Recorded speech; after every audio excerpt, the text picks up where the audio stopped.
वालेकुम वरहमतुल्लाहि वबरकातुहू। अल्लाह तो उम्मीद रखना तुम सारे ठीक हो दे। लो जी, अज व्लॉग बनाने का मकसद है कि तुहानू कोई नवी चीज़ जी दिखाई जाए।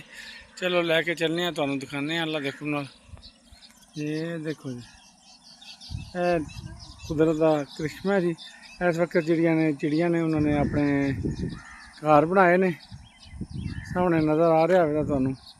माशाअल्लाह कुदरत का ना अजब नज़ारा है, कैसा नज़ारा नज़र आ रहा है। इस वक्त असी सैफल से भी खलोते हैं, सैफल से भी सैर करो तो चिड़िया की कारीगरी वेखो माशाअल्लाह, बड़ा हसीन मिजाज है, बड़ा ही प्यारा काम होया जी। कुदरत की तरफों एक अनमोल तोहफा है इन्होंने वास्ते। कैसी वेखो घर की सैटिंग उन्हें की है।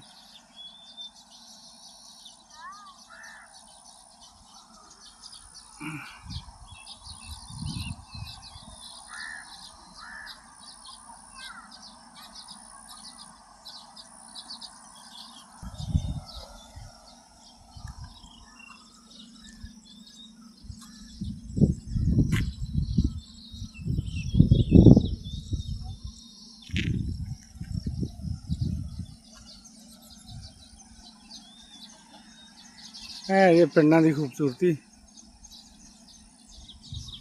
क्या नज़ारा जी।